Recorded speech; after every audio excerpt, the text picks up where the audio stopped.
For sure, prayer will give us answers. So we would like to finish in conclusion quoting our beloved Pope Francis. As Christians, we're called to manifest also in social media the communion that marks our identity as believers, opening the way to dialogue, to encounter, and also to smiling.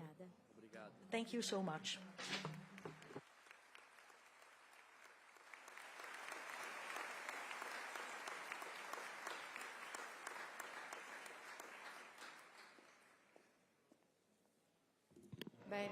Grazie. And that concludes what was the first panel on this third official day of the World Meeting of Families. That was titled Being Christian in the Digital Age. And we heard from couples from Italy, France, Holland, and Brazil. Matthew, what stood out to you? Well, the first presentation on helping your family in the digital age. So this idea of being Christian in the digital age is a great question. And in the conference, we had a reference to Aquila and Priscilla. We can talk more about them as examples of holiness in the family. But then they also talk about, brings us to St. Paul. And one of the points that's made that I think is at the heart of this first presentation on the digital age, which is so important now and has to be for Catholics, for the Church, is that St. Paul in his missionary impulse used the way of expression of the Athenians in Athens. In the 21st century, we have to use the HTML code to reach the world. You know, I've said from time to time that St. Paul used his sandals and parchment and a quill to spread the gospel in such a beautiful way. We have to use all the means of social communications, to quote the Second Vatican Council, especially this document Inter Mirifica. All the means of technology today, social communications, I think that's one of the points that they're making here, but we have to do it prudently. And that's where the other panels came in. We don't have a quill, we have a keyboard. And so what does that look like today, Father? Well, you know, I don't know HTML code, Matthew. I do know hashtags. There we go. So, You're very good at hashtags. Yeah, so the hashtags, you know, maybe St. Paul would use hashtags today.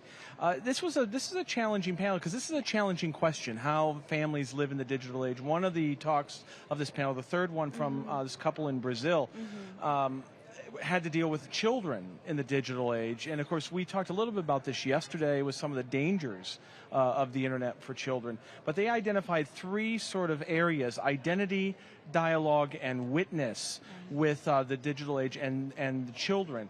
First of all, to help your children to have conversations with your children about what their identity is, because so many children are seeking their identity on social media platforms. How to dialogue with your children. I mean, they make the point, I'm sure, even as a priest, look, I'm on Twitter, I'm on Facebook, I do have an account on Instagram, but I don't know some of these other things like TikTok and I'm sure parents struggle with that with their children. And, you know, they point out that even babies, they seem to sometimes be born knowing how to use these platforms. You have to be in dialogue with your children. Otherwise, you're not even going to know what platforms they're on. Exactly. They made the point that for now, I mean, and I've seen it myself. I've seen toddlers know how to intuitively scroll on an iPad, but just because you know how to use something doesn't mean you know how to interpret it. That's the role of parents as well, and the importance of dialogue so that they're even aware of what apps their children are on. And again, that's a decision every family has to grapple with. This couple, and it was actually made, I believe, in two of the presentations, there is no formula for this. It really comes down to each and every family. Well, you know, one of them pointed out, one of the presenters pointed out, just like parental controls. Right. Like that might be a solution, but the fact is, those are often can be circumvented. Kids seem to be smart enough to know how to circumvent those. But then you put parental controls on one platform, a new platform rises, which you don't know about, and which is why the dialogue and the relationship is important. The third idea that last talk had was identity, dialogue, but also witness. How do we use these platforms to witness our shared understanding of Jesus Christ, how to witness your love as a family. I love the point, Catherine. There really is no ready-made answer. These are things we'll be struggling with for years to come. It's absolutely true, but at the same time, one of the themes that you can see being woven here, but we're seeing it consistently throughout, is the health of family life is your first best start for any of this. That if, as a parent, you're communicating with your children, if you're raising them with the virtues, especially prudence, to be able to have that internal communication, that bringing together the communion of persons, as we were talking about earlier, then you're already a step ahead in helping your children to deal with the great challenges of social media. Absolutely. The last couple even gently called out other parents. How much time are you spending on your smartphones? It really does start with the witness of the parents as well. And again, this practical tip over and over. Back to basics. Dinner together as a family at the table without smartphones. Praying as together. Right. One of the couples mentioned, making time to play with your children at least once a week. I loved your point, Matthew. If you haven't gotten this figured out, if you're already having problems, you're not going to be able to solve the social media issue with your child, you know. And this is where I think this is a critical question, and we can discuss this as well. They highlighted a lot of the challenges, but also there was almost this admittance that there aren't a lot of clear solutions because it is a family-to-family thing. But something that is really interesting, that last couple from Brazil spoke about how they started dating in the preparations for World Youth Day. They were actually helping to work and organize World Youth Day, started dating, and at one point were long distance, about 1,000 miles, and they used social media to get to know each other even more. And I think that's what the thing is. Here we are, EWTN, we're transmitting the World Meeting of Families and such great resources through social media. So there's a good to it as well. COVID has also changed so much. We're seeing in the couples presentations today that they used Zoom, they use these social media platforms, they use these virtual conferencing now as a means of evangelization, but as a means for couples to reach out to each other, where it wouldn't necessarily always be possible for couples to meet. We're leaning into this new technology. Granted, we had a lot of catching up to do in terms of innovation, in terms of embracing the technology. But COVID, I think, is one of those great opportunities for family life, but also for that community of families. And also, I mean, we've been talking about the need to bridge the generational gap. So many people have used Zoom and FaceTime to catch up with their grandparents, which is another way we can use it, but how do we use social media? You know, back at the Dominican House of Studies during the pandemic, you know, as we train the Dominican student brothers to be Dominican priests, every year they get pastoral assignments teaching CCD or RCIA in parishes. I was very edified during the pandemic when all the parishes were shut down. All of our brothers were locked in the Dominican House of Studies with all of us. We were kind of happy when they finally were able to leave. They were very strong using Zoom and able to continue their work educating RCIA and CCD. So these things can be gifts. You know, I mean, EWTN is using all sorts of platforms to get the gospel out. Exactly. So it's this, again, living in the tension. How do we as Christians live this out? We talked about earlier the witness of Carlo Acutis, who was also referenced in these presentations, because here is this young man. He died at the age of 15. He was younger than he was born after I was, and he's on his way to sainthood. He created a website in honor of the Eucharistic miracles. That's right. It's the use of technology. It's the use of what's in front of us in the digital world, or the digital continent, to borrow Pope Benedict XVI's phrase, and evangelizing it, but then also inhabiting it. Yes. Making that a kind of massive digital diocese. Yes. And thinking of and being very intentional in how we approach that. I can't help but think, you know, our next panel will talk more about the peripheries. We can reach people on the peripheries online as well. Right. There is a way to do that. We heard panels yesterday about the elderly. Now, it's sort of a cliche that the elderly, the older generations, don't mix well with a lot of the new technology. Right. That's possibly true for many, but at the same time, you know as well as I do, Catherine, that those who are older, those who are seasoned, actually love smartphones, cell phones. They love being able to FaceTime, to Zoom, to use Skype, to talk to friends, but also to talk to families. So this is something, loneliness, we heard a lot about yesterday. There's a way to be connected there here. And that actually reminds me, one of the pieces of advice they gave yesterday in helping to bridge the generational gap is, hey, young people, go help your grandparents with technology. This is a way to come together. So that comes over and over again. I want to point out this line that really struck me with the second presentation with a couple from Holland. And they said, quote, "The onslaught of the devil wants to destroy the family and young people." They did not mince words. And they went on about the evil of pornography, the epidemic of internet pornography, as they said.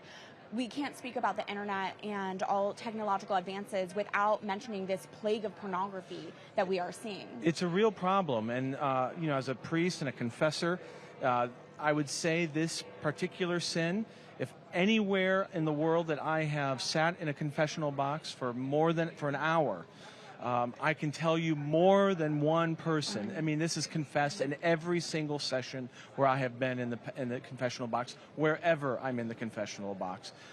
It's a real problem. It's an epidemic. And the only way to resolve that, there are digital ways to resolve that. Digital accountability, partnerships. Covenant Eyes, Covenant I think, Eyes is would be a one. great example.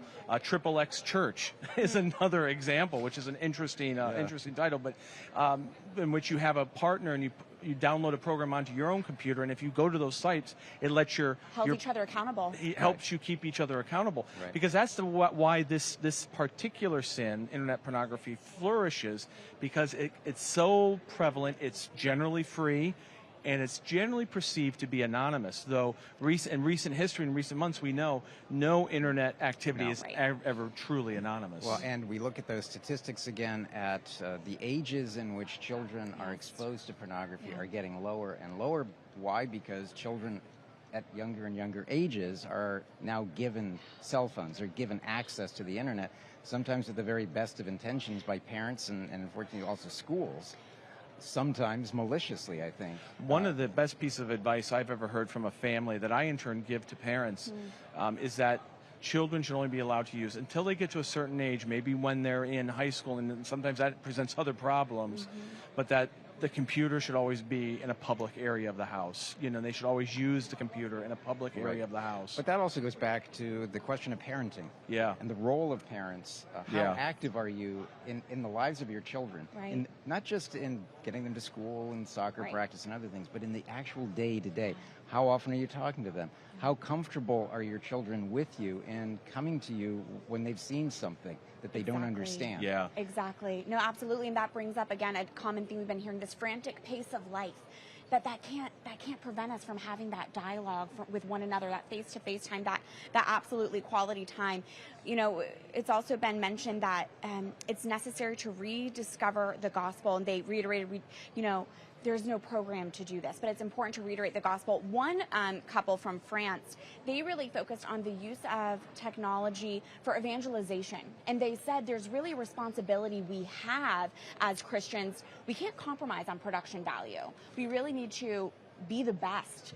Well, this is why, I know Twitter gets a bad rap because it can be a place where there's a lot of negativity.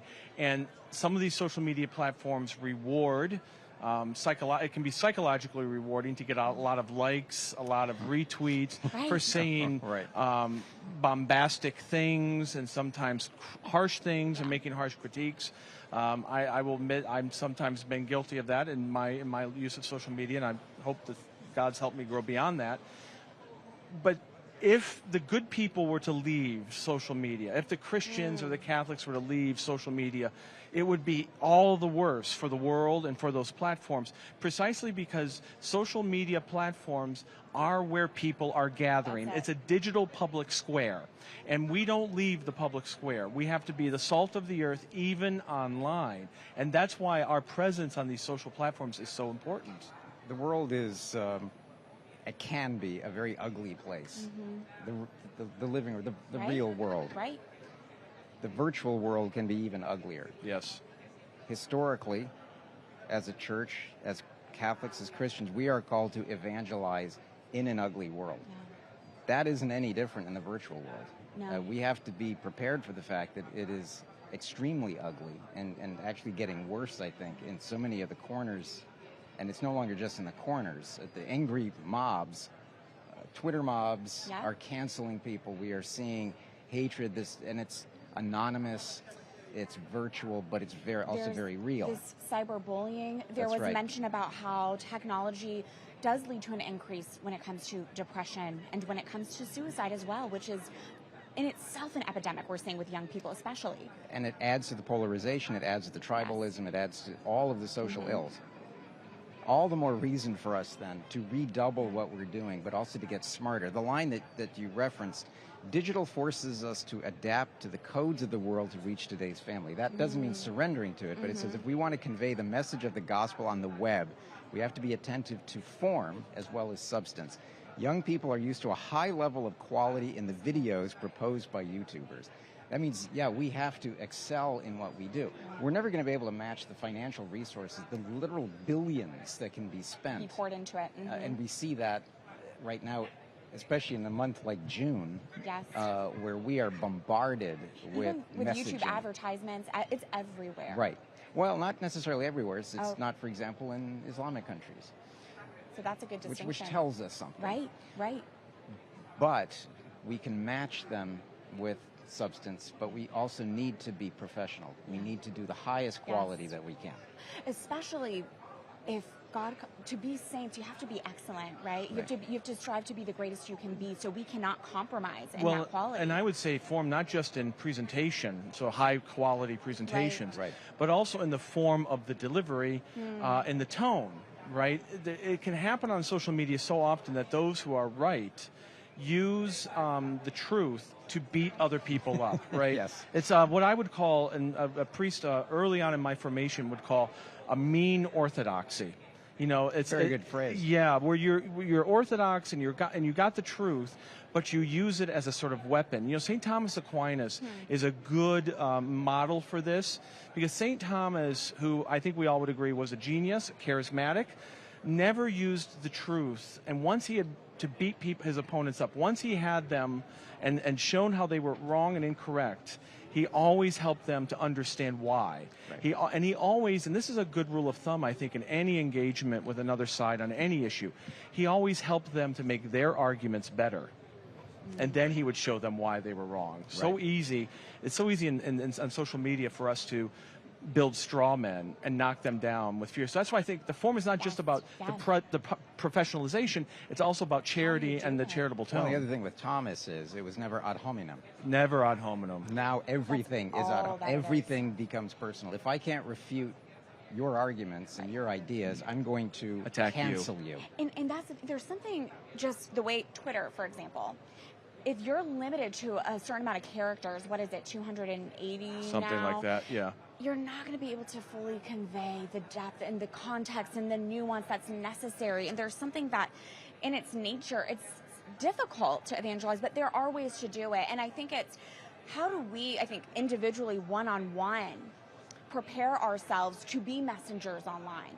You know, we spoke earlier about when we're consuming news, you can't do it to the extent that you're falling into despair, which is easy to do. And I think with social media, how do we maintain a posture that allows the Holy Spirit to speak through us? And I think, for one, we ourselves cannot become addicted. Well, that's right. We have to limit our time on it, you know. And there's software that will help you do that. I know some smartphones even tell you weekly, like Scary what you're. to see those statistics. Yeah, sometimes. last week you spent 23 hours looking at your screen. Right. You know, an entire day of the week was spent staring at your screen. Right. You know, that's important. I mean, it's interesting that certain smartphone companies are doing that, because you would think that would be contrary to their business model, but in fact, there's some of them recognize that it actually is not good that our heads are always down into our phones. Well, certain spiritual paralysis can follow that as well. Yeah. Are you using your phone? It goes back to the basic questions. What is your phone for? Right. And that seemed to be a point where this is a means. Digital is a means. It's not the end. It can't be the end. We have to be able to use it, but we can't be so addicted to it, and that's our end goal. One tip I've heard before, and I try to do this the best I can, it's important to read the gospel before you open up your phone, or, delve into scripture before you start scrolling. Basically. Well, there are a lot of great little concrete tips like that. For instance, putting a little crucifix near your computer, or putting a holy card taping a holy card onto the side of your monitor, having a holy image as your lock screen on your phone, little ways to remind yourself of God. We've been talking the last couple of days of making God real in the home.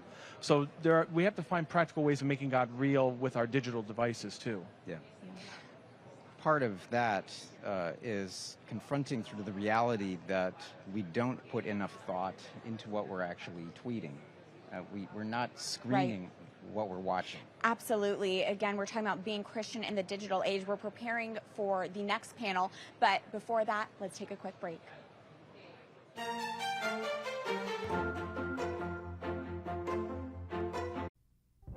O Holy Father, who dwellest in heaven, we are thy children, since thou dost will to be called our Father. May thy name be hallowed, honored, glorified. May thy perfections be praised and exalted more and more upon the earth. May we manifest in ourselves, by our works, the splendor of thy grace. Extend then thy reign. May thy kingdom ever increase, this kingdom which is also that of thy Son, since thou hast made him the head of it. May thy Son be truly the King of our souls, and may we testify to his kingship over us by the perfect accomplishment of thy will. May we, like him, ever seek to adhere to thee by fulfilling thy good pleasure, thy eternal designs for us, so as to be like Jesus in all things, and through him worthy children of thy love. Amen.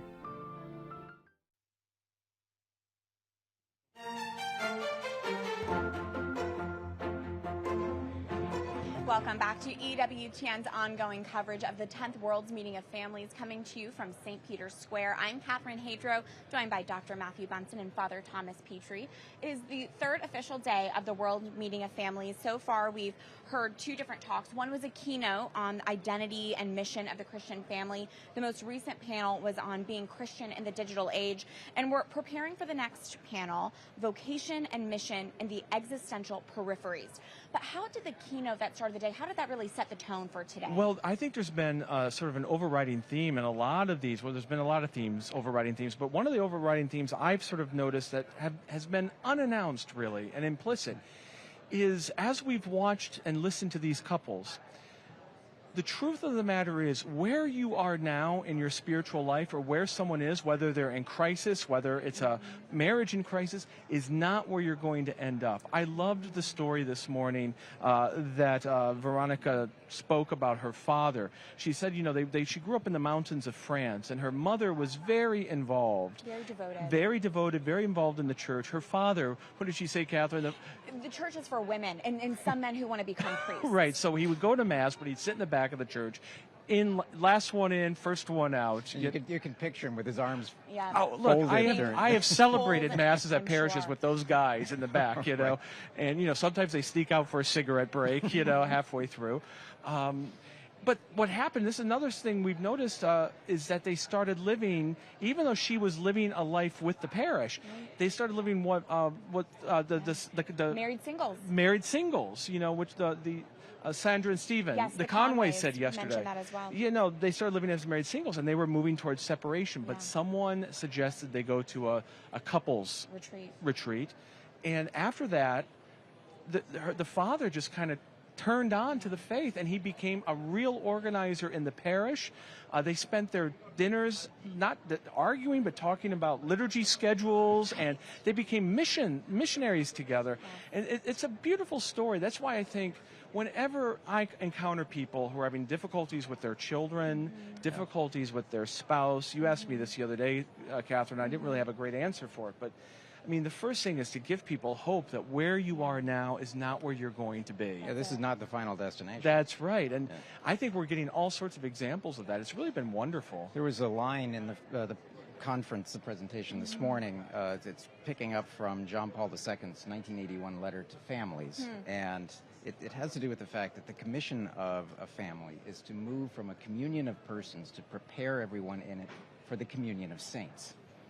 And I think that it's nice to have that kind of destination in mind as a family, but it has to start with the parents. Well, and that was really John Paul's theology of the body. We think of theology of the body, and we are always thinking of the marital relations. But for John Paul, the theology of the body is that all of our bodies have what he called the spousal meaning, even a celibate's like mine. And the spousal meaning is not simply the complementarity of men and women, although it is that. It's, for John Paul, it was a theological point that all creation starts as nothing. God brings it into creation, into being, and then directs it towards the communio personarum, the communion of persons, and ultimately to the communion of the divine persons. And so that the body actually is gearing us always outward, so that there's this momentum, I think is the right way to think about a trajectory from nothingness to the beatific vision of the Trinity, with marriage being a sort of prime example of the communio personarum, the communion of persons. Yeah, but seeing how that plays out in the drama of daily life. Yeah, it's amazing. And John Paul had to varies from family to family. It does. Yeah, no, it does. But the fact that every family is called to mission How does a family even begin to discern? And there are two different missions. Can you speak to that, Father? Yeah, so that was in our conference, the keynote today. They were drawing the distinction between the interior dynamism of the family, and I'm starting to sound like John Paul. This was a word he would always use, dynamism, the interior dynamic of the family and their interior love. Because for her, the family is supposed to be a manifestation of God's own self-abandoning love that we see in the Trinity. And so the family becomes interiorly a manifestation of that. She used the word circulating love, the circulating love. But then there's always the mission ad extra. And I think that's an important thing to remember. It'd be good for families to consider that, to consider what can we do as a family? Can we go to the soup kitchen as a family? Can we volunteer to, could be something simply helping to clean up the church on Sunday as a family? Could we, could we volunteer as a family? What is it that as a family brings us together, helps us bond, but also helps us help each other, others? The way they put it was the first mission is to give life and educate your children, but the second mission is to be lighthouses in the world. Yeah. And that's where we can turn to the proposal that was made here of looking at the example of St. Paul, but also of Priscilla and Aquila. And we know of this couple largely because of the writings of the New Testament. They were part of the early church. They were big supporters of St. Paul. They helped him in his mission. And they supported him financially. They supported him materially. We know of them largely because of St. Paul. Right. But here was this couple that put themselves at the service of the church under very immediately hostile circumstances. Right.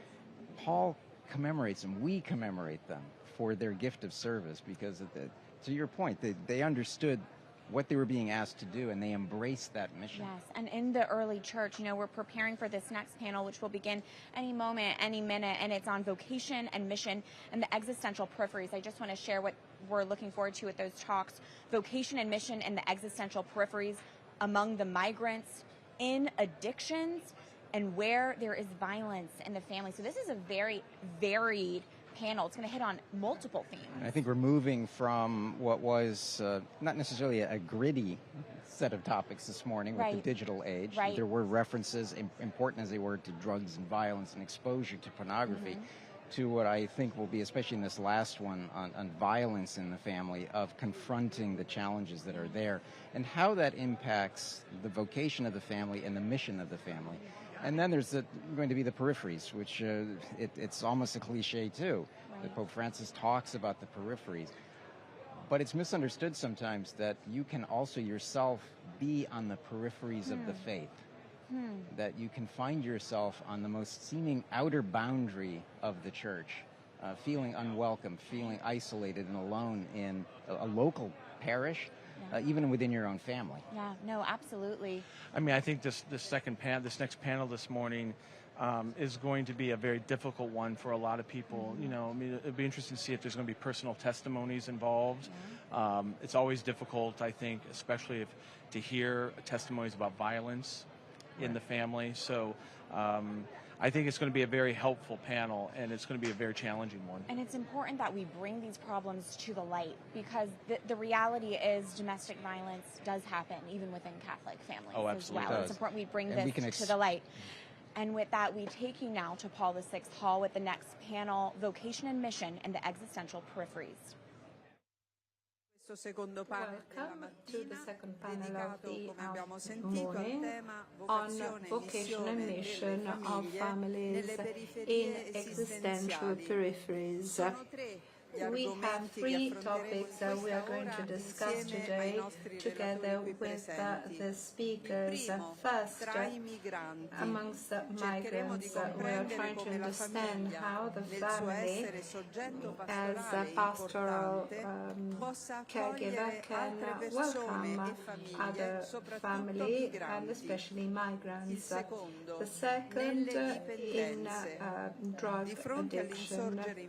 In fact, having families that have problems like this, we will listen how families can help each other, also with specific service, etc., and how the church can help them The third issue is when there is violence in the family, and this is about the value and the importance of the presence of a network of family able to understand the signs of a problem and be close to those who have violence.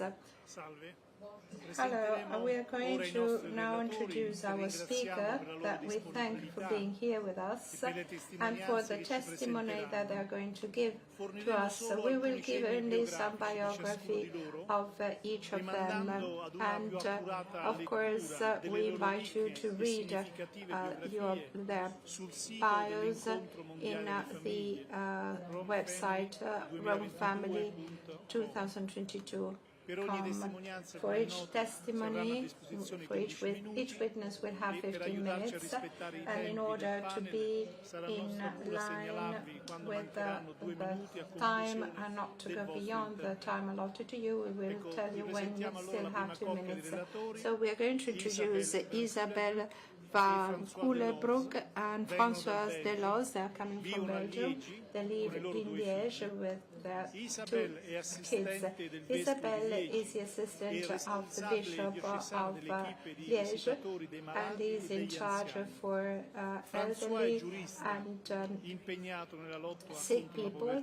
François is a legal expert fighting poverty. They both belong to Sant'Egidio community. François Isabelle will speak about migrants.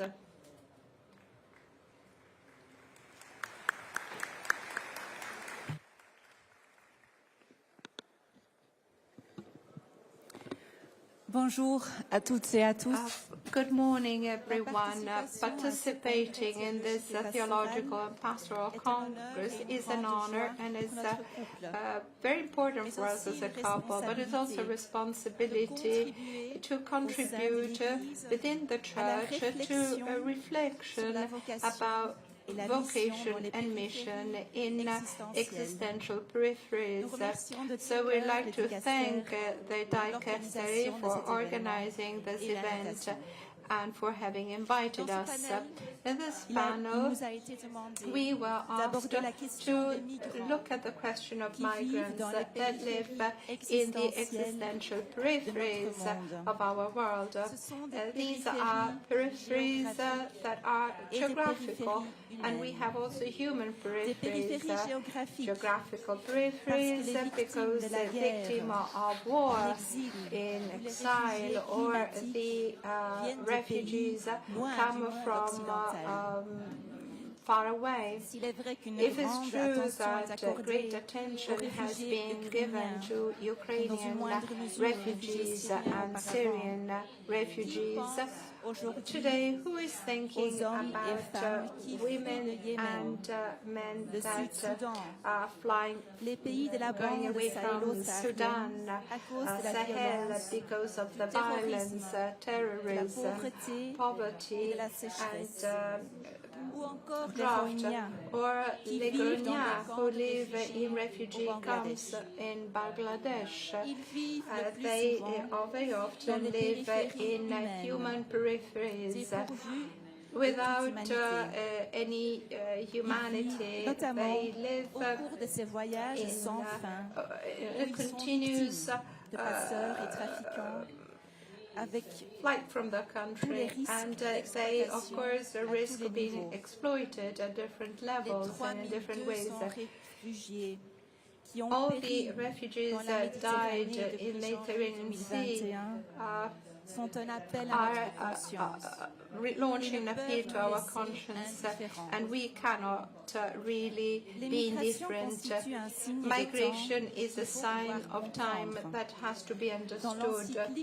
In Fratelli Tutti, Pope Francis is taking as example the parable of the Good Samaritan, and he writes, when the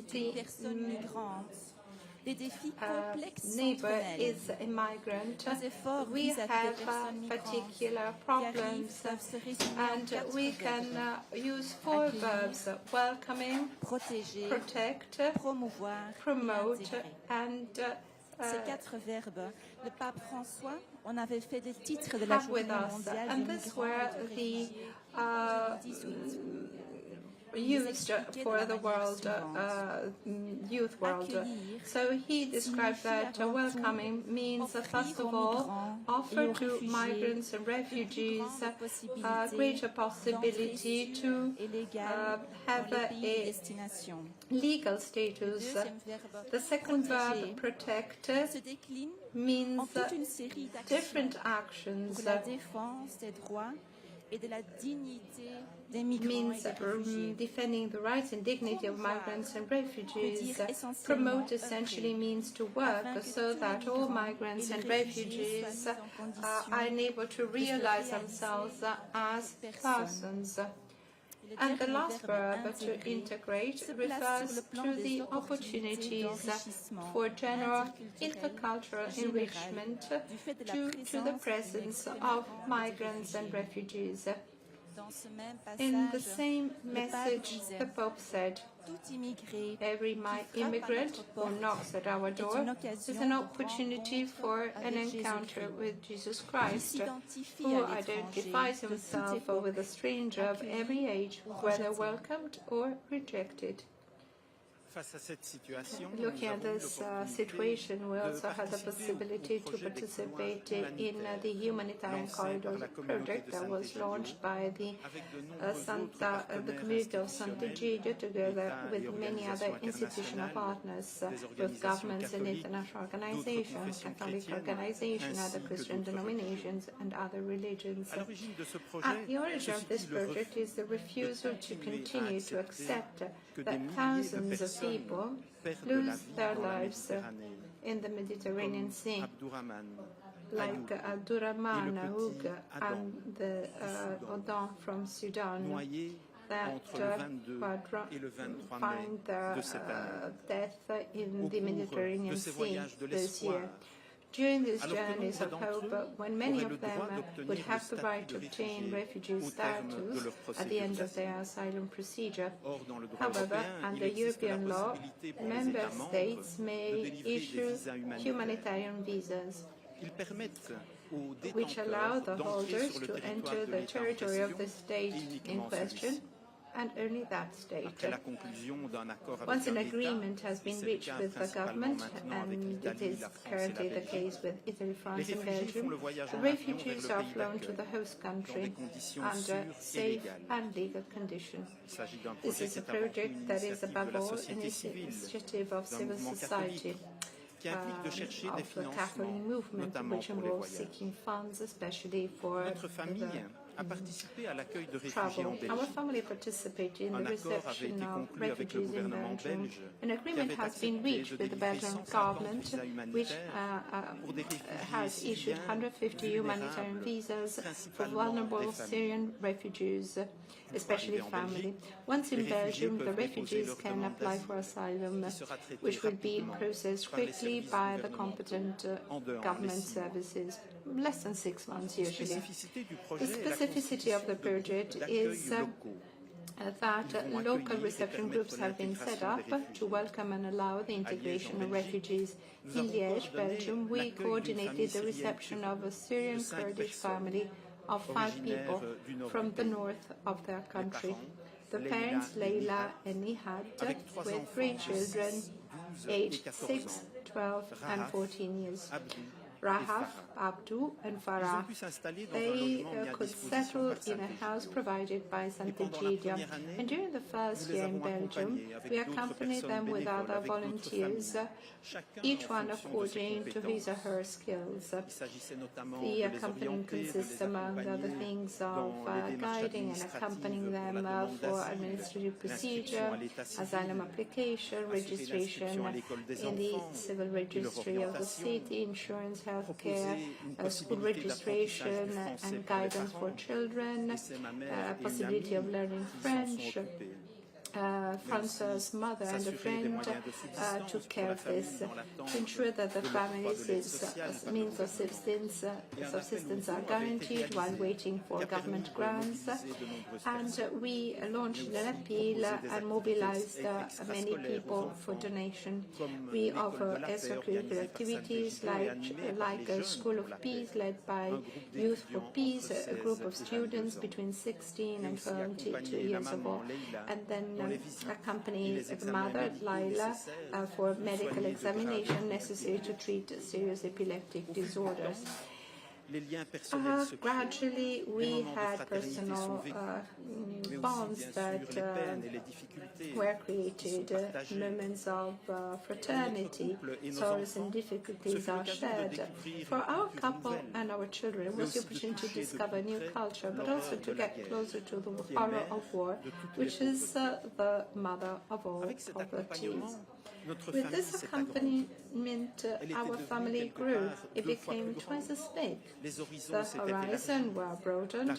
The complexity of refugee life became tangible to us. And for our children, who are 15 and 18 years old, was also an opportunity to discover and understand a different world. This commitment made us become, in a certain way, mother and father of new family. This experience enriched us and invited us to pray more for peace. But it also highlighted three main aspects. First of all, hospitality. It is the hospitality of the Good Samaritan who welcomes into his life the wounded man on the side of the road. It's the hospitality of the innkeeper that takes care of him. Alone we can resign ourselves and think that we're powerless in the face of this complex problem of migration. But if we are together, if we work all together in community with families, with other sisters and brothers, refugees left by the roadside can be welcomed and protected. It's a bit like the encounter of Jesus with Bartimaeus, Mark chapter 10, and I quote, Bartimaeus, a blind man who was begging, was sitting by the roadside. Jesus listens and responds to his call. And the Gospel concludes, immediately the man received his sight and he followed Jesus along the road. From now on, Bartimaeus is no longer at the side of the road, but on the road. He has been reintegrated into social life by Jesus. Through words, gestures, prayer, and the witness of love of a community, it is possible to integrate or to reintegrate migrants in our society while they were living in these existential peripheries. They are no longer considered as numbers, as faceless people, but as people who have a history made of joys, difficulties, fragilities, and strength, like everyone else. For migrants have many strength, their willingness to work with courage, and we know that there is a shortage of manpower in our country. Within the Church, there are new forces who contribute to the life of the community, notably with a strong and communicative faith. Gratuitousness is the evangelical gratuitousness, that is that of the companionship, spending time with one another, with someone who is perhaps different. It's the gratuity of a service in a world where nothing is free anymore. It's enhancing generosity, and it establishes a relationship. And it's important to give space to what is free, to what has no price, that is to say friendship, love, tenderness, and then generosity. It is true that today's world is more and more individualistic, but experience has shown us there is a great generosity in many people who sometimes don't know how to express it. This experience of welcoming refugees has shown us that one who asks receives. Many people have given their time, material and financial means. We can speak of multiplying generosity, or a sort of virtuous circle of good.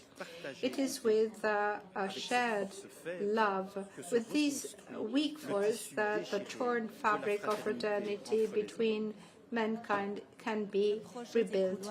The project of humanitarian corridors of Sant'Egidio allowed us to receive about 5,000 refugees, very vulnerable, fragile families coming mainly from Syria, but also Afghanistan, Eritrea, and other African countries. It's like a drop in the sea compared to hundreds of thousands of people in exile around the world. But first of all, these are saved, rescued lives, reborn people, people who are regaining hope. Beyond the numbers, there's also a question of showing that it's possible to go over prejudices, to overcome them, and make things that are considered possible. In fact, thanks to the support they receive, the refugees are integrated into society of the host country and become actors of their own life, and in turn help in receiving and welcoming other refugees for translation, guidance, etc.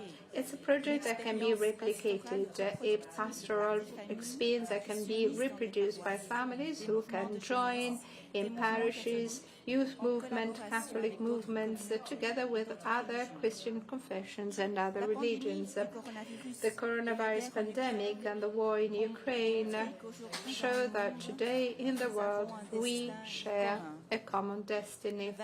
On March 27, 2020, in St. Peter's Square, at the beginning of the pandemic, Pope Francis said that we are all in the same boat.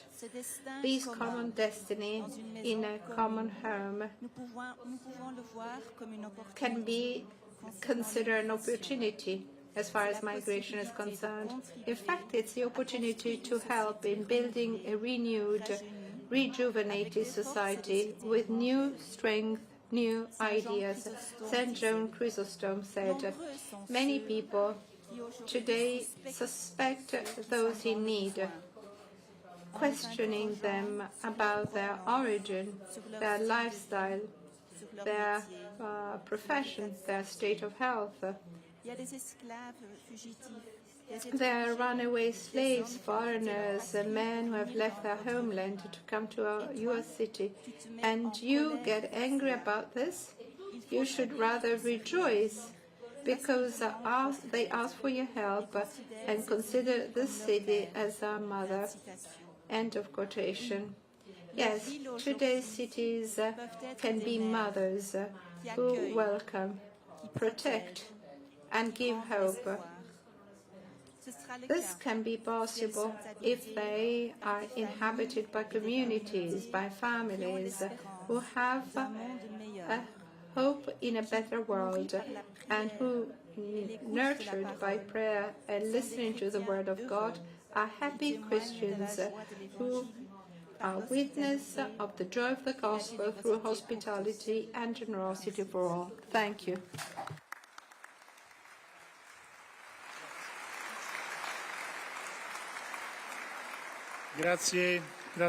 Thank you. Thank you, Isabelle and François, for your testimony. You've underlined the importance of devoting the same attention and the same welcoming approach to all migrants and refugees from whatever country they come from. The value of humanitarian corridors to save the lives of thousands of people. And then the four verbs with which Pope Francis in Fratelli Tutti summarized the efforts that we need to make towards migrants. And the four verbs are welcoming, protecting, promoting, and integrating. And therefore the value of hospitality and generosity that are found in many individuals based on their Belgian experience. In our experience in Rome, we daily meet in railway stations, in soup kitchens, in shelters, in many parishes, religious communities, and charitable organizations of the Diocese of Rome and lay organizations. So we meet the face and stories of suffering of many migrants and refugees that come to Rome. We feel challenged together with many others by the wish to do more with the support of public institutions in order to have a significant impact on the full, let's say, welcome of these individuals. Let's move on to the second couple of speakers. Maria Paola Casanova and Valerio Santoro. They've been married since 2017. They have 2 children. They lived in Argentina, in Patagonia. Maria Paola is professor of theology and philosophy of care at the universities of Salta and Chubut. Valerio, who has been in Argentina since 2015 as a missionary, is in charge of the therapeutic community promoted by the Pope John XXIII community, in which both work and live. They will tell us about their mission regarding addictions.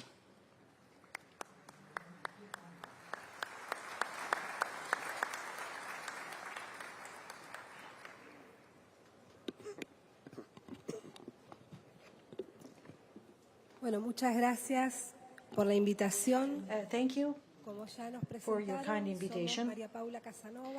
As was mentioned earlier, we are Maria Paola Casanova. I'm from Argentina, and Valerio Santoro, Italian. We've been married for 5 years and have 2 children, Luz and Alexis.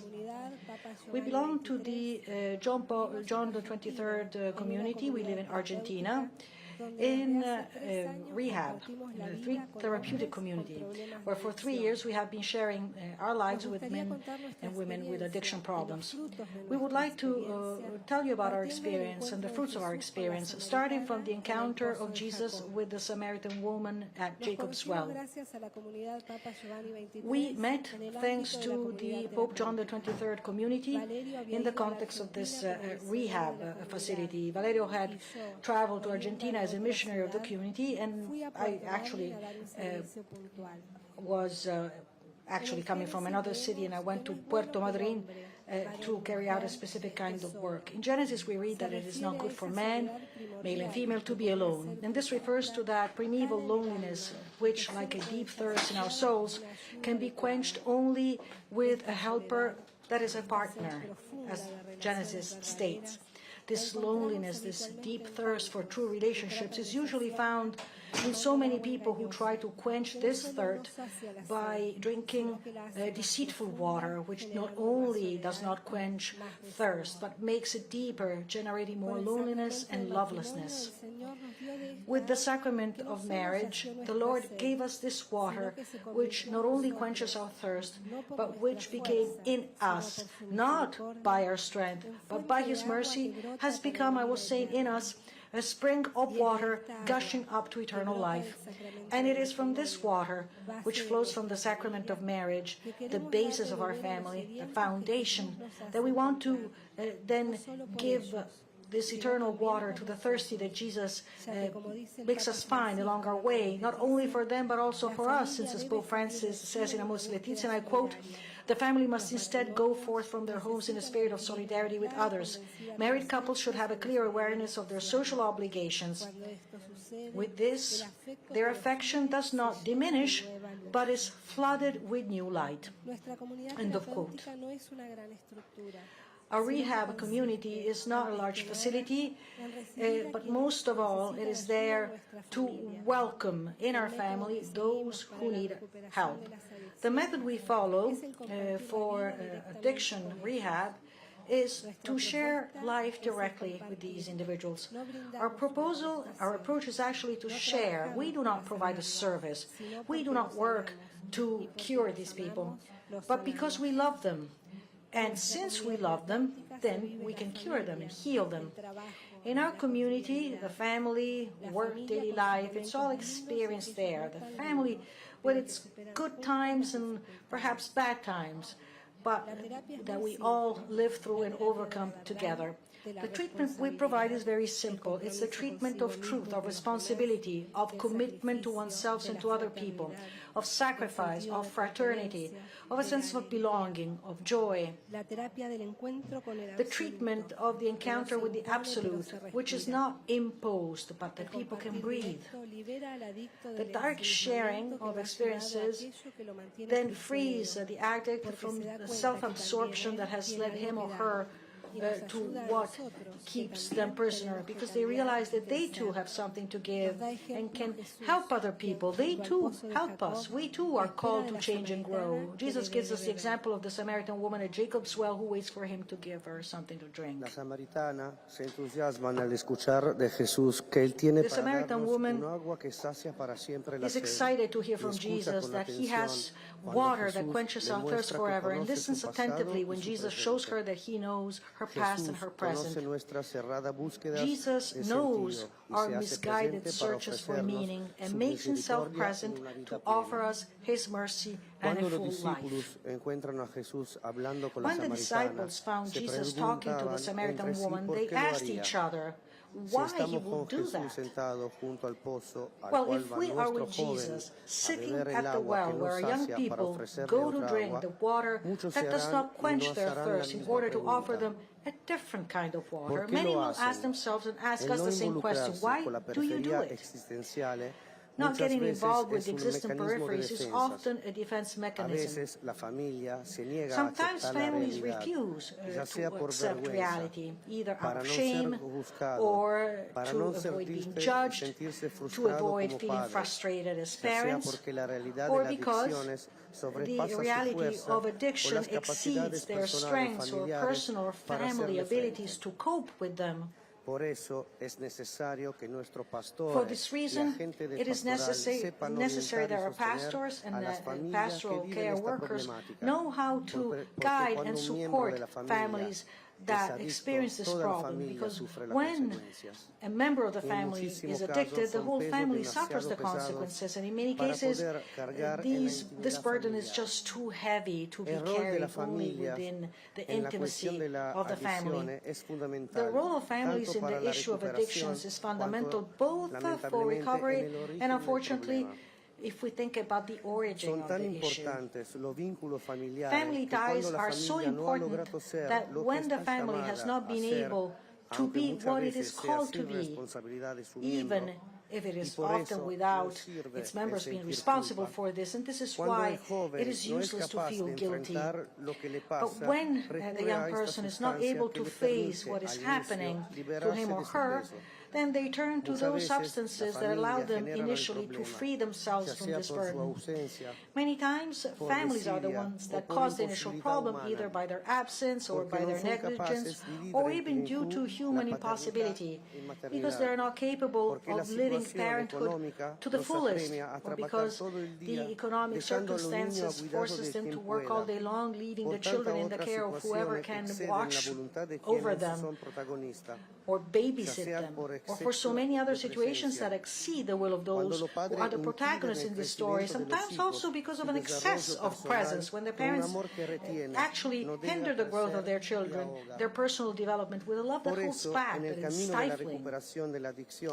Therefore, on the road to recovery from addictions, the family also needs to be involved. The family needs to undergo a path of change, to identify mistakes that were made, to improve, to be reborn as new people together with their loved one. The addicted person, irrespective of the addiction, whether it is alcohol, drugs, gambling, sex, is in a condition of slavery. They are no longer free to choose. They feel obliged. They cannot see beyond this situation. And it is from this situation of slavery that the request for help arises: give me some of this water, which does not mean that they have the willpower to embark upon a path of liberation on their own, but it is a beginning. It is here that those around them can play a prevailing role in helping them to move from anguish to the decision to embark upon a path of reconstruction. The family can, in these moments, take on a very important, albeit painful role. The family can show them that the road to recovery is the only help they want to give them, and that there are no other possibilities that can be found within the family, because loving implies setting limits and give order where it is lacking, not with force but with the necessary firmness and with a good example. At times like this, you might think, where do you have this living water? Are you more than our father Jacob? Said the Samaritan woman to Jesus. Well, fear can turn into panic and distrust, but it is necessary to make a step forward and trust other people, because although risky, this is often the only possibility of recovery for the person we love. This decision is so painful that many parents are not able to really go through and do it. Although it is a decision that stems from love, but they would rather see their child reject their help and not see him or her again, or worse, see them drugged in the street, dying little by little, with the hope of being able to recover him or her for life. It is important to bear in mind that addicts, the need to free themselves is stronger than the power of the slavery that holds them back. So this is why we must never give up and seek the necessary help to be able to offer this help when they are ready to receive it. Because good is stronger than evil, and man in his heart of hearts always tends towards good and always seeks good, although sometimes it looks for good in the wrong place. This is why it is worthwhile, like Jesus, or rather with Jesus, it is worthwhile to be at the well, waiting for the beloved person to accept our help. The cry of the addicted person has not only health or psychosocial connotations, but it is of a deeper nature. It is the stifling of man's inner being that determines the fall into the deception of drugs, or into that which keeps them enslaved, while promising them freedom. We consider that the drug problem is a problem of life meanings. Young people turn to addiction to fill a void of meaning. Man needs a reason to live, a reason that is greater than life itself. This is why professional help, although in many cases it is useful and even necessary, is not enough to free those who are imprisoned by addictions, since the main problem is the search for the meaning of life. It is the free help of the other that can guide their search so that it can be fulfilled. The inhabitants of Samaria, actually, they knew Jesus, the awaited Messiah, because they believed in the words of the Samaritan woman. It is not the Samaritan woman who changes the lives of inhabitants of Samaria, but it's Jesus who does this, even though he uses her to make himself known. We're not the ones who are going to change those who ask us for help, but it is Jesus. Jesus who through us frees them from slavery, restoring to them their dignity as children of God. Overcoming addiction is a true process of conversion that implies, at least implicitly, a relationship with God. It is not enough to abandon oneself trustingly to a human institution such as a rehab community might be, but it is a matter of inner abandonment to the truth of oneself and therefore of finding the profound meaning of our lives, which in man is to recognize himself as a child of God. To walk alongside those who walk the path of liberation from addiction requires a threefold work of personal growth and purification in the relationship with God, because we must completely trust Him, He who alone can free man from his meaninglessness, from his original loneliness. We also have to trust in the relation to men who will often be closed, and we must continue to believe in their fundamental belonging to God and in their inviolable dignity. And also we have to trust have trust in our relationship with ourselves. We must have self-confidence that is based on the fidelity to God. Only if we're free will we be able to accompany others along the path to freedom, a freedom that is never definitive, but which requires constant work that involves continually dealing with one's own truth, because we all share the same basic condition, the path from the slavery of sin to the freedom of the children of God. For this reason, the path to follow, together with those who have addiction problems, that is, together with those who could not or did not know how to face their reality and only wanted to evade it by resorting to the use of substances or harmful behaviors, is to recognize one's own truth by making one's own life experience available to others and walking together along the path that we still have ahead of us. The failure of relapses makes us feel like the apostles who lived the cross of Christ as a failure. We had hoped, said those who were traveling to Emmaus. Others returned to the daily life of before knowing Jesus, going back to fishing. But the apparent failure of Jesus on the cross instead is transformed into victory with the resurrection.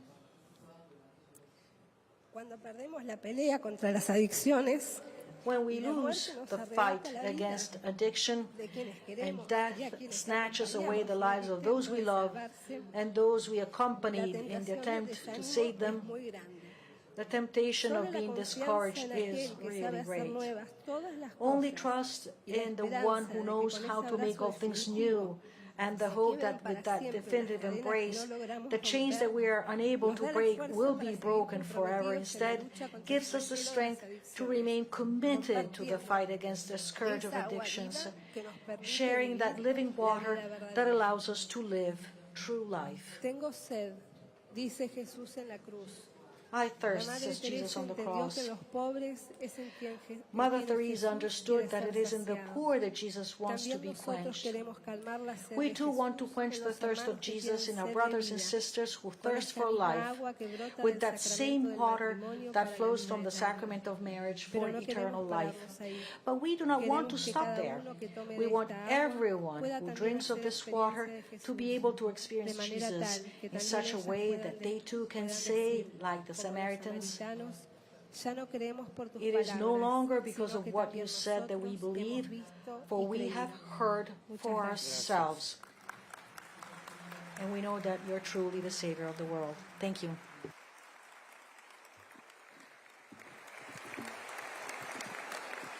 We thank Maria Paola and Valerio, who with their witness and of course they were really touched and moved by what they said, but they saw that addiction is really connected with family, with God, etc. Everything is involved and is not sufficient to be only supported by therapy to get rid of drugs, but we have to be really involved holistically. These people are called for a total change in order to identify their mistakes, to identify and to have a rebirth as new person with the beloved one.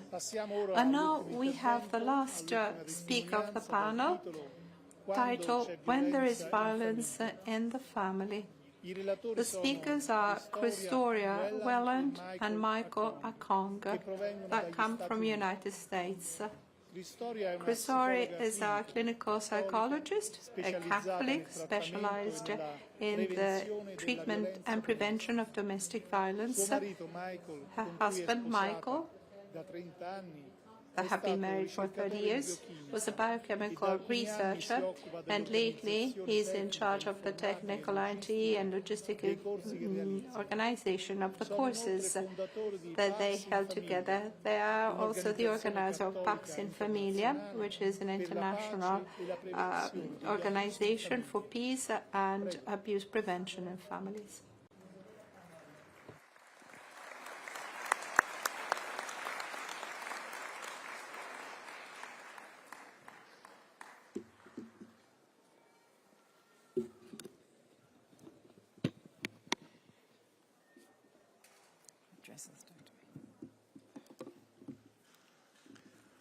When there is violence in the family, if an enemy had reviled me, that I could bear. Enough. Pope Francis, on January 1st of this year, said, "How much violence is directed against women? Enough. To hurt a woman is to insult God, from whom a woman took on our humanity." Pope Francis on domestic violence on February of 2021. Hoy sigue habiendo mujeres que sufren violencia, violencia psicológica, violencia verbal, violencia física, Pope Francis says violencia there are sexual. families who suffer physical violence, and his prayer intention was for women, families who face physical violence. It's shocking how many women are beaten, insulted, and raped. Violadas. The various forms of ill treatment that many women suffer are acts of cowardice Son una cobardía y una degradación and a para degradation of all para los hombres y humanity, para toda la of men humanidad. and of all humanity. Los testimonios de las víctimas The testimonies of the victims who dare to break their silence are a cry son for un grito help, de socorro says Pope que no Francis, podemos and that ignorar. we cannot ignore. No podemos mirar We para must otro not lado. look the other way. Recemos por las mujeres que son víctimas Let us de pray la for women who are violencia, victims of violence, that they may para be que sean protected by protegidas por la society sociedad y para que and su have their sufrimiento sufferings considered sea and heeded by considerado all. y sea escuchado por todos.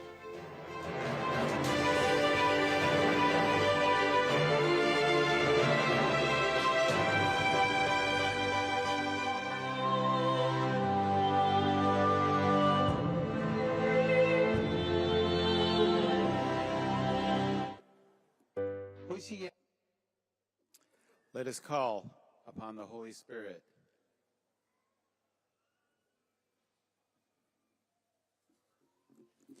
This is Michael Akong reporting from the 2022 World Meeting of Families from the Vatican.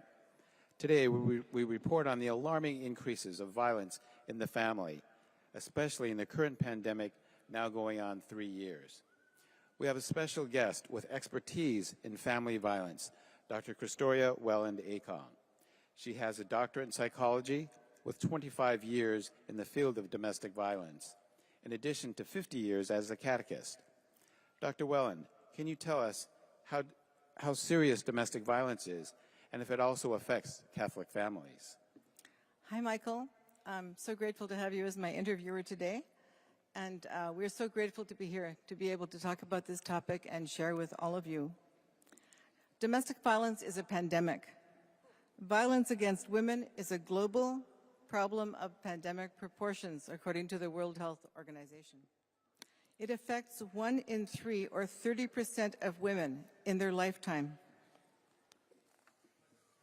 Violence against women causes devastating harm to women's lives and that of their children.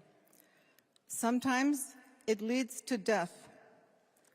Osinachi Mwachiku was a Nigerian gospel singer who was allegedly murdered by her husband in April 2022. Their pastor had convinced her not to leave the marriage and to forgive her husband and be reconciled on many occasions. I think now would be a good moment to pause for a short commemoration of all those women and people who have lost their lives due to domestic violence. But Catholic families can't be affected by violence in the same way, right? Not in Catholic families. Studies show that there is no difference in the rate of domestic violence among Catholics than among people in the general population. So yes, there is lots of violence in Catholic families too, and among Catholic teens and dating partners. So how many Catholic women specifically experience domestic violence? In 2020, there were over 500 million Catholic women aged 15 and above. If we apply the global average of 30% victims of domestic violence, that comes to over 150 million Catholic women who have experienced physical or sexual violence at least once in their life. If we lower that to 25% to account for the lack of firm domestic violence data for Catholics, that is still more than 125 million women. Let me repeat, 125 million Catholic women. Has the coronavirus pandemic had any effect on violence against women? The coronavirus has increased domestic violence worldwide. There are increases in emotional, family, financial, and employment stress, alcohol abuse as a coping strategy, and sales and use of firearms. Both incidents of violence and deaths have increased worldwide. Domestic violence could mean many things. Can you define it more specifically? What is domestic violence?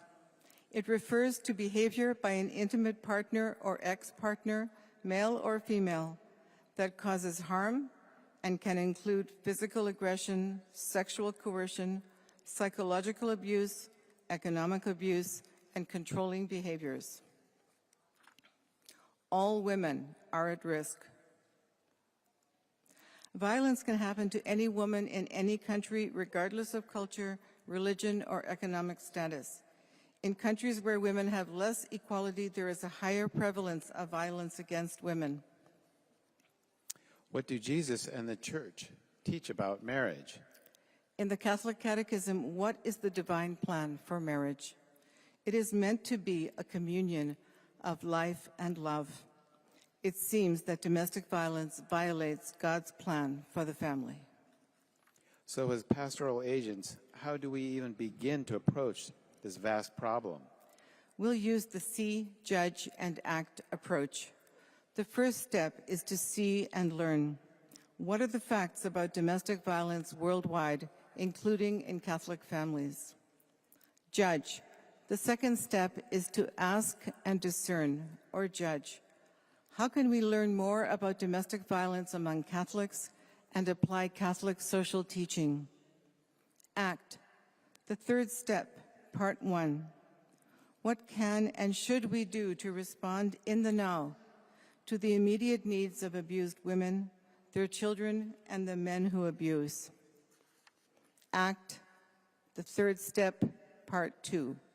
What can and should we do to address the root causes of domestic violence? Understanding these will lead to violence prevention strategies. So as pastoral agents, what indications might you notice that could be warning signs of violence in a family? Some warning signs. For all pastoral agents, notice if the woman is silent in the presence of her husband, shows fear of her partner, has bruises, or wears long sleeves in all weather. You may come upon her weeping alone in the church. Notice if her husband is being openly controlling or abusive, if their children are failing at school, showing anxiety or depression, or are being aggressive themselves. One of many risk factors for domestic violence is alcohol. In over 50% of cases, alcohol is involved in domestic violence incidents. Can you tell us some of the effects that domestic violence can have on women? Back it up, you missed it. Oh, sorry. Excuse me.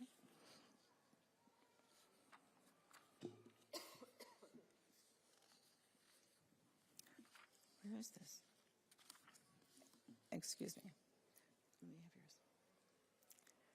The effects of violence on women could be worst of all death, also physical and sexual injuries, disability, chronic health conditions, miscarriage and abortion, depression, post-traumatic stress disorder, suicidal ideation and behavior, and the inability to parent effectively.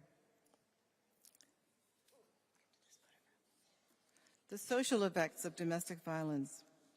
Experiencing domestic violence also puts women and their children at greater risk of increased poverty, homelessness, sexual and labor exploitation, being trafficked, potentially fatal sexually transmitted infections like HIV or AIDS.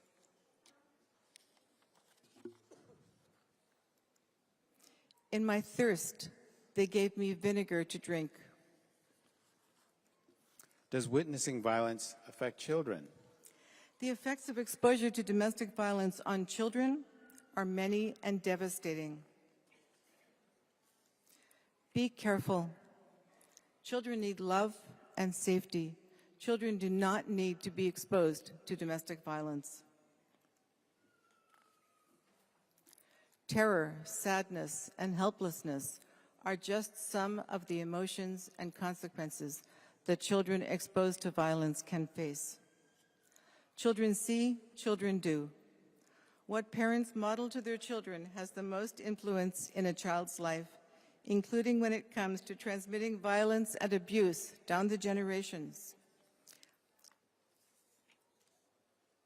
Go back where you came from. Learn to speak English. Go back where you came from.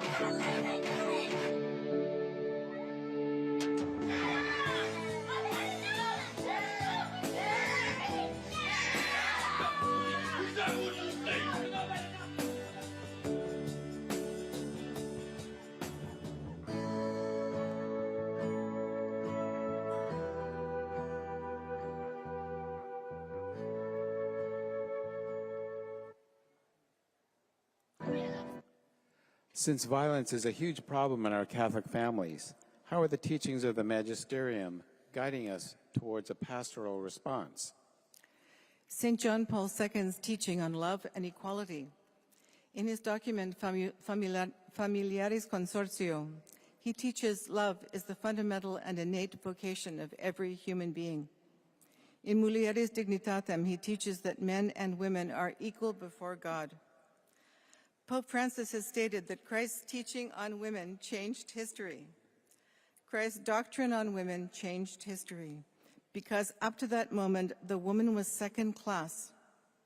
The woman before Jesus is one thing, the woman after Jesus is another. Jesus dignified woman and put her on the same level as man. Both are the image and likeness of God, both. Not men first and then women a bit lower. No, both. Jesus showed love and respect to women.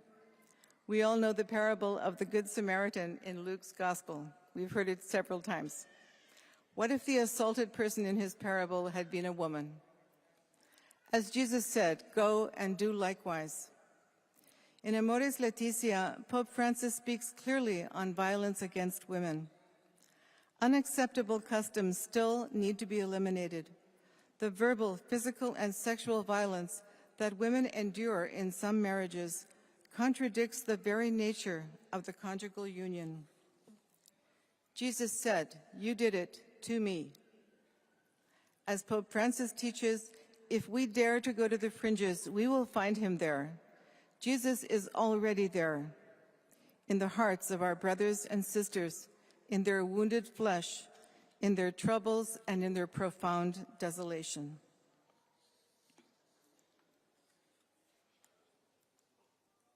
Catholic social teaching and domestic violence. For 2,000 years, the Church has reached out to the sick, the injured, and those who are oppressed, not fearing to stand up for the poorest and the most neglected. Those who suffer domestic violence are some of these people. Are we to ignore or minimize the needs of women who suffer because the violence is in their marriage and family? Should we be concerned about those 125 plus million Catholic women and their families? Is there a way to integrate the current state of knowledge about domestic violence with the teachings of the Church and then come up with an action plan for pastoral agents? Yes, there is a way. So, what are we going to do about it? Everyone has a part to play. Bishops, priests, seminarians, religious, family life ministers, educators, catechists, parents, and youth. The South African Catholic Bishops' Conference Justice and Peace Commission, in their letter of June 2020, wrote, "We as Church have contributed to this scourge through our denial, our silence, our resistance, and our lack of preparation. Forgive us." In preparation for the Synod in 2023, some recent research from Catholic Charities and Catholics for Family Peace in the United States shows that today, as in the past, the priest is still the first person that many Catholic victims of domestic violence approach to seek counsel and help. However, priests are often unaware of the available resources, thus the importance of priests being educated on this topic. A few first steps for all.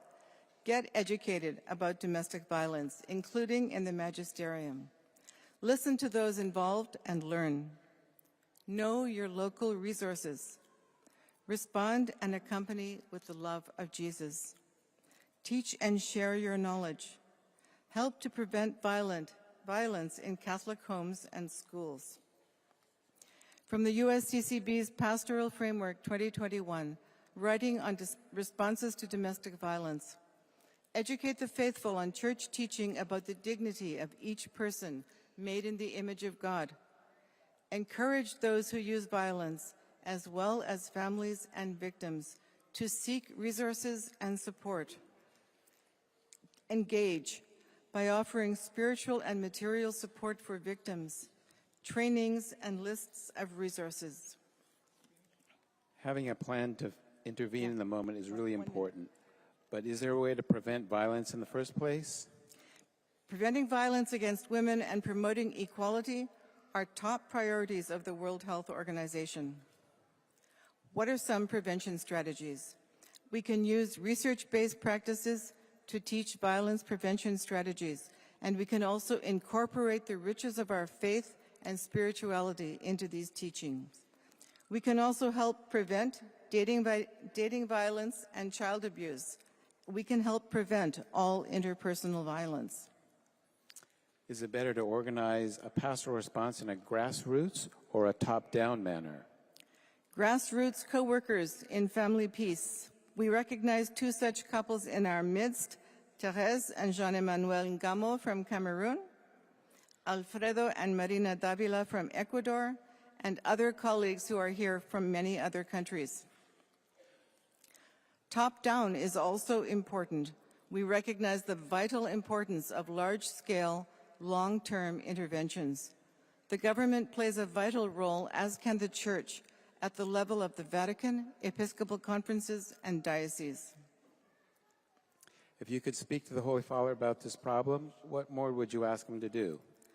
First, I would thank His Holiness in the name of all women, children, and men for his teachings and his loving concern.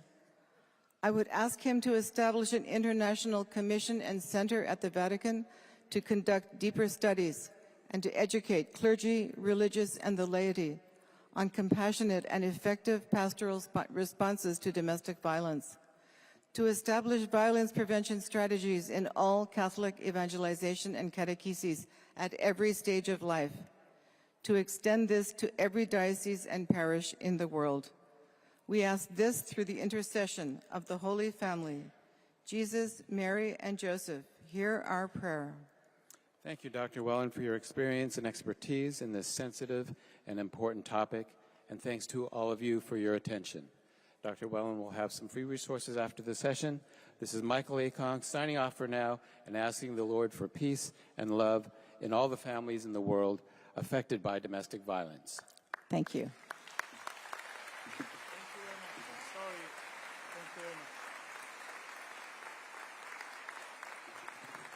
Grazie a Cristoria e Michael per questo contributo importante che accresce in tutti noi la consapevolezza della enorme diffusione di questi fenomeni, della loro complessità e degli effetti devastanti che hanno sulle vittime, ma anche sull'intero nucleo familiare, soprattutto sui figli, e quanto tutto ciò interpelli anche le famiglie cattoliche, sia perché possono essere interessate direttamente da questa violenza, sia perché si trovano a sostenere le donne vittime di violenza. Concludiamo quindi il nostro incontro ringraziando tutti i presenti, coloro che sono collegati in streaming e particolarmente i nostri relatori per la ricchezza delle testimonianze e degli spunti di riflessione che ci hanno offerto. e lode al Signore per i doni e le speranze che stiamo condividendo. Buon pranzo e buon proseguimento.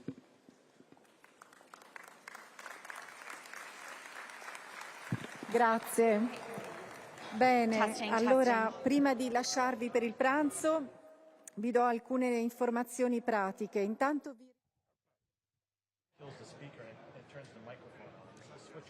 And now we're back as we continue our coverage of the 10th World Meeting of Families. I'm Catherine Hadro here in St. Peter's Square with Dr. Matthew Benson and Father Thomas Petrie. What you were just seeing and watching was the second panel of the day here at the third official day of the World's Meeting of Families, and it was titled Vocation and Mission and the Existential Peripheries. And we heard a variety of talks. We heard talks on among the migrants and addictions and when there is violence in the family. What's your top takeaway? Well, one of my main top takeaways from this is the discussions on immigration of migrants. That is very much in the mind of the church. It's important to note that there are at any given time literally hundreds of millions of people on the move around the world. It is a global phenomenon. We're certainly focused in the United States on concerns about migration, immigration, how are we going to deal with that.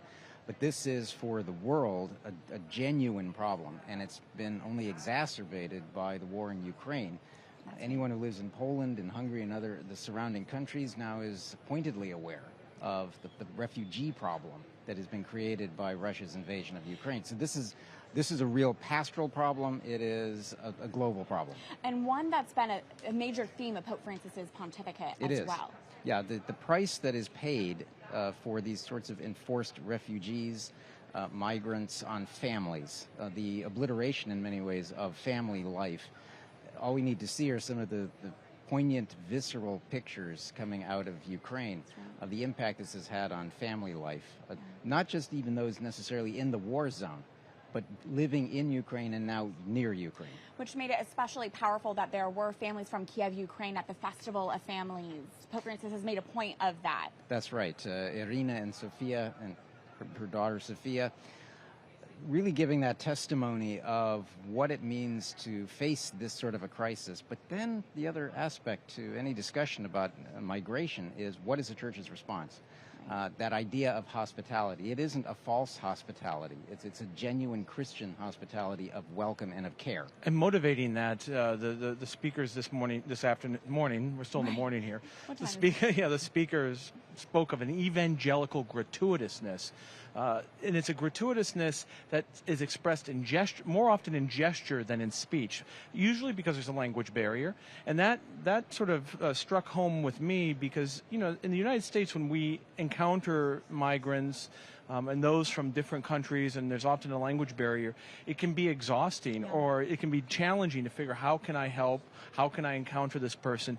And they spoke of this evangelical gratuitousness that plays out specifically even in just being present and helping and lending a helping hand. And just as a reminder for our viewers, this was a couple from Belgium, and they themselves had welcomed refugees into their home. And they gave these 4 steps that Pope Francis has said when it comes to migrants. The need to welcome them, protect them, promote them, and integrate them. Yeah, that last stage is especially difficult. Sometimes it's very controversial. What do we mean by integrate? Right. Certainly refugees, the goal for a refugee, we can see that with those from Ukraine, is to go back home. They want to resume the life that they had there. Now, in many cases, that will never be possible. But that idea of welcoming, of protecting, and promoting, these are people who arrive under the most vulnerable of circumstances. Yes. They have, in many cases, left everything behind them. And we look at the situations in South Sudan, the situations in Afghanistan of those who are trying to get out, in Syria for so many years. Then when we add the migration of those from North Africa to Europe, which is an ongoing crisis, we've seen that escalating over the years, we add in the problems now in Ukraine, it gives us a sense of the dimensions of the problem, but from a pastoral standpoint too. And it should be said that the first 2 talks really did focus on the fact that Jesus Christ is the reason that we can accompany and be at the peripheries with migrants, that this isn't simply a humanist volunteerism. It really is the fact that we are in fact migrants to the Lord. We are in fact immigrants to the Lord. So the fact that we have been received by Him means we in turn have to receive others. That was a reoccurring theme throughout these talks, accompaniment. And when it came to the talk on migrants, they gave an idea of how they did that. And they did that through helping to ensure that migrant children were registered into schools, taking the refugees to doctor's appointments, raising donations for them. Again, we see it's in that gritty day-to-day work that's where holiness can abound. It's the ordinary. But you can also see that lived out, for example, in Poland. There is an image that has stayed with me since the very first time I saw it, what now seems like months ago, that refugees from Ukraine who were arriving in Poland were greeted at the train station by baby carriages lined up in the train stations that were donated by mothers because they knew that mothers were coming from Ukraine and that they had been carrying their children, these babies, for days, even weeks. So they arrive in Poland, and one of the first things they see when they get off the train is a baby carriage that they can put their child in, that is free for them to take. That little act, I suspect, brought tears of joy to Ukrainian mothers and a moment of solace. Yeah. And it seems such a simple act of generosity. That's massive, and it seems that to accompany, sometimes you have to be creative like that. You have to think outside the box. What does this person in front of me, what do they need? This couple who had welcomed migrants into their home also talked about how it benefited their own family life. Again, here we are at the World Meeting of Families. They talked about how their teen children, they learned, it helped their kids. Migrants were no longer faceless people, and they were able to see them up front. Yeah, I think it was just an excellent talk. I also think the talk on addictions was very excellent. I think addiction is something we deal with very heavily in the United States, and I think it touches most families. Certainly it's touched my family. One thing they noted was how addiction happens, and they went to the scriptures for that. They went to Genesis chapter 2 when God says of Adam, it is not good for the man to be alone, and that addiction generally happens because of a thirst, a natural thirst for relationships, and that addicts, before they're even addicts, is because they are looking for the wrong water, the wrong relationship to satisfy this thirst. And they noted that many addictions and many addicts already, before they go down the road of addiction, are already on the peripheries of their own social circles, their own families, and then looking for that relationship, they turn, because for whatever reason, human limitations, offenses, weakness, they can't build those relationships, and they turn to false idols for these relationships. And again, the couple that gave that presentation was a couple from Argentina, and they live in a community specifically for men with addiction problems. Which they themselves, I think, started. Exactly. And they said very clearly, we don't provide a service, we share life. They found that was the most fruitful.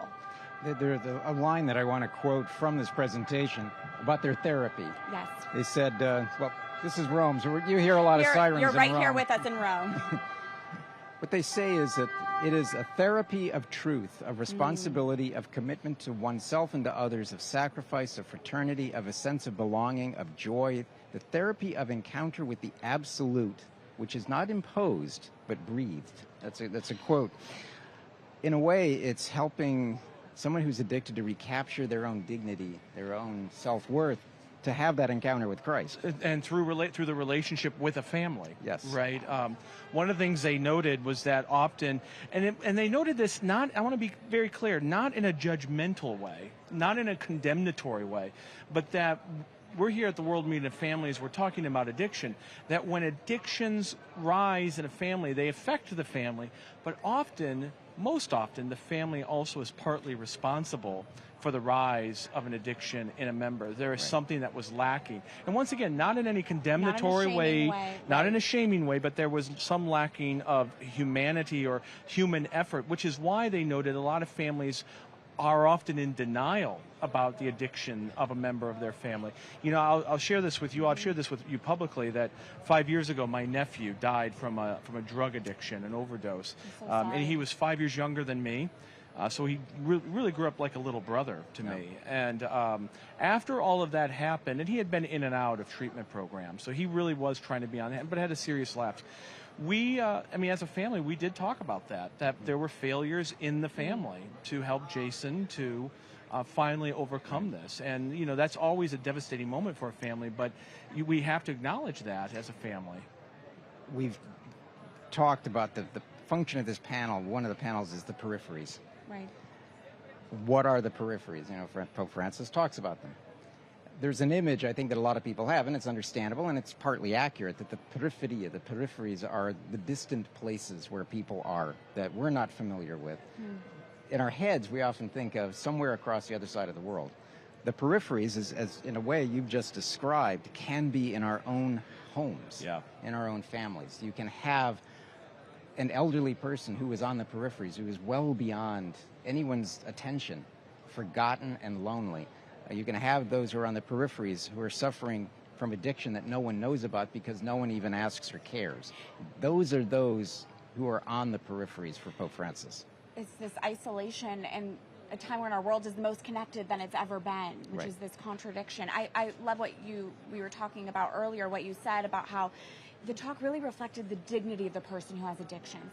There was no sense of shaming or judgment. There was a great sense of understanding. And they even said, the main problem, even with counseling, can be critical in helping with addiction, but oftentimes doesn't help the main problem, which is to fill a void in the meaning of life. That's what they found, again, over and over again with these men who are facing addictions. And that's been a strong theme in all the talks these days, is knowing your identity, knowing your mission and what you're about. And those who suffer from addictions have often lost that. It's been disintegrated in the addiction and in the desire. And what this couple, noted is that the desire itself is actually good. That's built into us by God, this desire for relationship. Absolutely. They also weaved in the Samaritan woman and the example of the Gospels were just weaved throughout that talk. It was absolutely amazing. Once again, I've said it before, I'll say it again. All the talks, virtually all the talks during this World Meeting of Families have made clear that the good and what they do, and whether it's overcoming crisis, whether it's helping others to overcome crisis, whether it's on mission, always because they're living in the church, they're living what the church teaches, and they're living close to Jesus Christ. I want to go to the last panel, because I know our time is always limited. Exactly. There's never enough time. Never. A couple of things about that jump out. The first is it was very criminological, it was very sociological. In that sense, I think there was great value. It's a very important topic. The domestic violence, the statistics that they presented speak for themselves. But there's an interesting point that they made about the Catholic social teaching and what the church, how the church approaches this. And I think it's important today to learn the lesson from, and I tend to go in that direction, from history. The transforming aspect of Christianity on pagan life. Women were second class. They were at the mercy of the patriarch of the family. They were at the mercy of their husbands. Christianity brought something that had never been seen in any way in pagan culture, and that is the equality of the sexes, that within the family there is equality, and that the dignity of women has to be defended and preserved. And that transforming quality was something that the Roman Empire had not seen, that the pagan world had not seen. And we are at real danger right now of lapsing back into this sort of pagan mentality. We're seeing how women are paying the price for gender ideology, for example. Now, that plays into domestic violence, it's sexual violence, because the church has the antidote for that. It is remembering the equality of women, the complementarity, equal but different. But complementarity is crucial here, but equality is too. And the Christian witness should stand out from the rest. Yes, that was the last panel, was on domestic violence. And they did give some really good practical tips about what to look forward to. They estimated that about 125 million Catholic women have experienced domestic violence. So some of the practical pieces of advice they gave to look out for warning signs was to see is she silent in the presence of her spouse? Does she have bruises? Does she tend to wear long sleeves in all kinds of weather? And it's also critical that priests and pastors are prepared to deal with the domestic violence and the reality of it. No, that's right. I mean, they gave the example of the woman who was being beaten and abused by a serial adulterer, serial infidelity, and she went to a priest. I forget where this pastor, was. yeah. Her pastor, and he advised her to reconcile with this man who then eventually killed her. Priests and seminarians have to be formed when to notice like that it really is a real crisis point. That going home, while the church is against divorce, is not against separation of bed and board, especially in the case of serious violence and the threat of life and harm. And that has to be instilled into our men who are in formation when they're seeing those cries for help. Yeah, it's an important distinction to make, and important, as you say, for that proper training, that the ability to recognize the clues. Yeah. And what happens between husband and wife does impact the children as well. Absolutely. You know, the effects that it has for generations to come.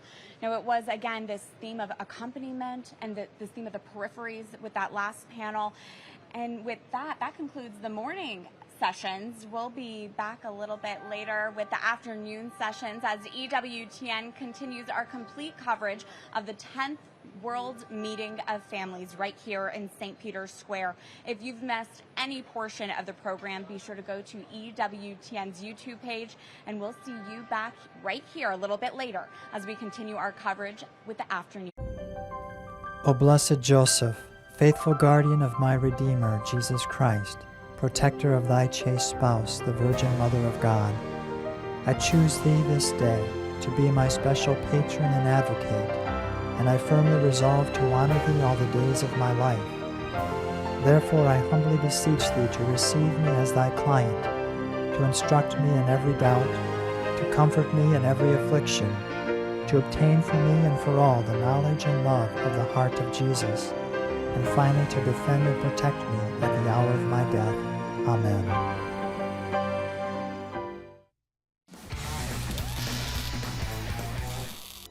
Welcome to Catholic Blitz, and in the hot seat today is Father Ken Briganti. Are you ready? Yes, I am. Well, your question is, what is the Gospel of Thomas in 1 minute? Yeah, what is it? No, ever since Da Vinci Code, this all came out, and it is what they belongs to this class of books called the Gnostic Gospels. Okay, they're not true, they're not canonical. Some of them might have a couple of things of kernels of truth, but most of it is not. And so therefore, there are about 700 that claim to be Gospels, and it was the Church and through the guidance of the Holy Spirit, the inspiration of the Holy Spirit, that we came up with the 4 Gospels that we have today: Matthew, Mark, Luke, and John. And that's what Holy Mother Church says are inspired words of text. The others are what we call, all the other 695 or 96 belong to this Gnostic, what we call Gnostic Gospels, and Thomas is one of them. A lot of them use them as pen names, those writers, but they figured they'd use these apostles' names to give them some more credence. But they're really just for a certain group of people at a certain time. And that's it. Oh, you did a good job there, Father Ken. Thank you. Come back again for more Catholic Blitz.